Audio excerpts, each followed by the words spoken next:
Em relação à questão da ampliação do Porto da Casa, como sabem, é uma pretensão de há muitos anos da população da Ilha de Corvo.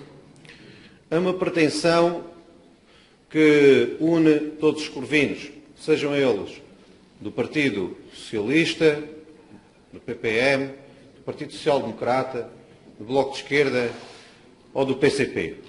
É uma reivindicação coletiva que, fundamentalmente, pretende que a ilha passe a ter uma melhoria significativa das suas condições portuárias.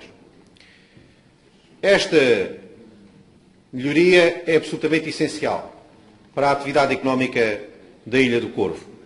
Este é o único porto que é a única infraestrutura portuária pelo qual decorre a atividade económica da ilha. É por aqui que se desenvolve a atividade comercial, também a atividade relacionada com o recreio náutico e também com as pescas.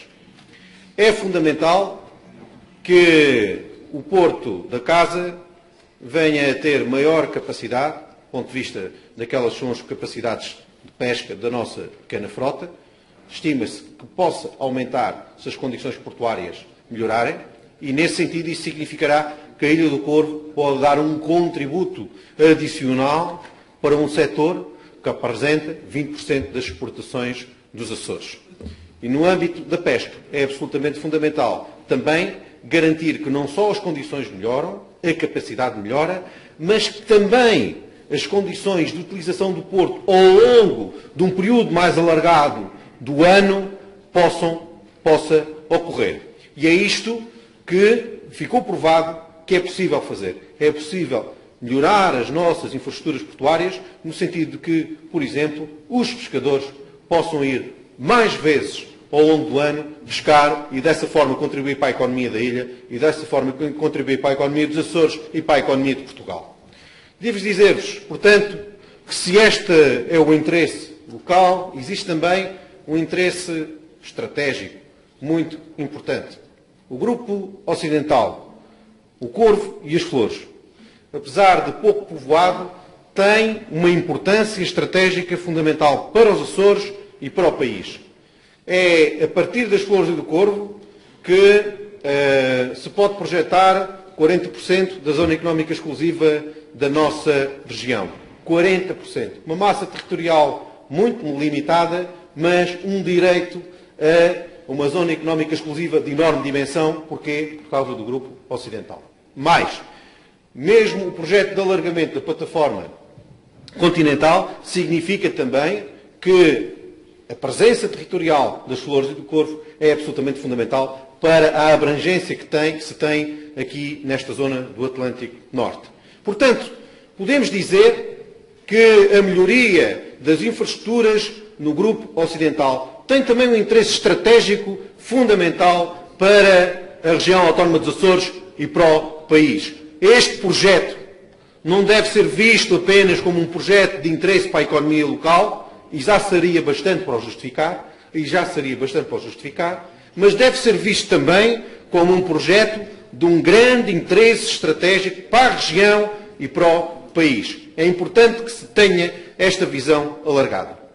Porque, em relação a esta questão, eu devo dizer-vos que agora que estamos a chegar e que vamos voltar a ser um país de 4 milhões de quilómetros quadrados, eu lembro-me sempre do Congresso de Berlim, eu lembro-me sempre do mapa cor-de-rosa. Quando, no século XIX, nos disseram, perante o aumento da oportunidade da expansão territorial, neste caso é uma expansão marítima, houve um momento em que disseram ao país: bom, os senhores têm direitos históricos, mas não têm condições para exercer essa jurisdição. Foi o que nos disseram no século XIX. E foi assim que nós perdemos grande parte do império e dos direitos históricos que tínhamos na África e na Ásia também. E, portanto, o que acontece é que esta definição de nos dizerem existem estes direitos históricos, mas os senhores não têm condições para fiscalizar, os senhores não têm condições em termos de infraestrutura portuária para explorar estas novas zonas, esta nova fronteira do país, esta nova fronteira dos Açores, os senhores não têm condições portuárias de base, não têm nada disto. E esse é o grande perigo. É o grande perigo de um dia nos virem dizer isto. E no grupo ocidental, nós temos um interesse absolutamente fundamental, pensando a médio prazo, nos próximos 20, 30 anos, de ter uma infraestrutura portuária reforçada. É um projeto de interesse local, é um projeto de interesse regional, é um projeto de interesse nacional. Terceira questão, termino já, Sra. Presidente, esta primeira intervenção. A questão política e a questão da decisão em relação a este projeto. Nós, o PPM, como outros partidos, como o conjunto da população, tem vindo a pedir há muitos anos, e inclusivamente na anterior legislatura tivemos a oportunidade de apresentar uma iniciativa neste sentido. Não foi possível. E não quero perder tempo com o passado. De quem é que teve culpa, quem é que deixa de ter culpa, se não fizemos mais depressa, porque é que não o fizemos, porque é que não concretizamos o projeto mais cedo. Para mim, a questão que é absolutamente fundamental é o seguinte: no quadro económico em que o país e a região se encontram, o importante é que este investimento, que é um investimento importante, é um investimento estratégico, se faça. Qual é a pretensão da população do Corvo? Que se faça o mais depressa possível. Que se fizesse já em 2013. Não sendo possível que se faça em 2014. Agora, o que o Governo, por intermédio do Sr. Secretário, disse em plena comissão, foi que este projeto, que era também uma proposta eleitoral do Partido Socialista, seria cumprido. E o que foi dito é que seria cumprido em 2014, se fosse possível, em 2015 ou em 2016, ou seja, até ao final da legislatura. Até ao final da legislatura, este projeto será lançado. E, portanto, para nós, a perspectiva é esta. Nós pretendemos que seja o mais cedo possível. O Governo o que nos diz é que, e o que nos deixou foi a sua palavra, que o vai concretizar. A nossa função aqui é acreditar na palavra dos governantes. E eu acredito que o Governo Regional vai cumprir a sua parte. E, portanto, nesse sentido, a população do Corvo está na disposição de esperar mais um ano ou 2 anos, porque compreendemos as dificuldades regionais, estamos dispostos, desde que nos seja garantido que vamos ter esta melhoria. E esta garantia existe e eu acredito nela. Poder-me-ão dizer, então, mas se o Governo diz que sim, e o senhor até teve que alterar a sua proposta no sentido de se adaptar àquela que é a disponibilidade do ponto de vista, ou a calendarização do ponto de vista do Corvo, porque é que o senhor não retira a sua proposta, já que temos aqui o contributo definido?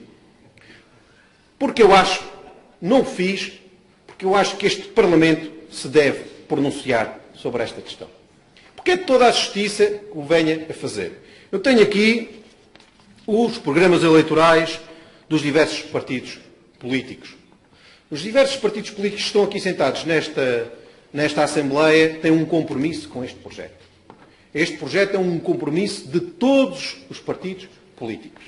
Não há aqui hegemonias de ninguém. Eu não venho aqui dizer que o PPM fez mais ou que está mais empenhado, porque, por exemplo, o PCP também o fez. Também estava no seu programa. Como estava no programa do CDS, como estava no programa dos diversos partidos aqui representados. E, portanto, nesse sentido, é um compromisso do mundo parlamentar. E não é um compromisso populista e demagógico, que seja fácil dizer sim, que seja fácil dizer que sim a este projeto, porque este projeto tem os seus detratores.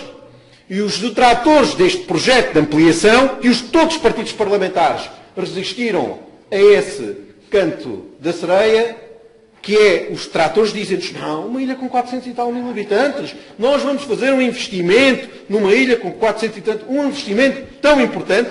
Posso-vos assegurar que este discurso tem muita saída, do ponto de vista de muita gente, infelizmente, mais naqueles que analisam esta questão a partir do continente e da República. Mas eu penso que este projeto tem uma mais-valia, que é a seguinte, que é dizer qual é a política da autonomia dos Açores.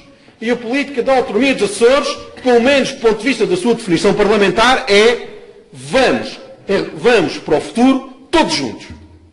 E não deixamos ninguém para trás. Uma ilha que seja mais enfraquecida, uma ilha que seja mais vulnerável, que tenha menos habitantes, tenha as mesmas oportunidades de desenvolvimento que todas as outras. E nós pensamos o nosso governo autónomo de uma forma solidária e de uma forma que não é injusta para as ilhas mais pequenas. E, portanto, quando pensamos assim, todos os partidos parlamentares o que disseram, nós avalizamos esta decisão, trata-se de uma decisão justa, trata-se de caminhar todos juntos para o futuro e a concretização de um futuro que dê oportunidades iguais a todos os açorianos, vivam eles na Ilha do Corvo ou vivam eles na Ilha de São Miguel. É assim que os açorianos pensam na governação das suas gentes, são estas as nossas opções. Portanto, é de toda a justiça que todos os partidos parlamentares, sem hegemonias de ninguém, com o mérito que todos têm, de avançar nesse sentido e de concretizarmos aqui, de recomendarmos ao Governo Regional este projeto, de recomendarmos todos ao Governo Regional a concretização deste projeto. No final, a vitória é do Corvo, a vitória é da autonomia dos Açores, a vitória é de todos os açorianos. Muito obrigado.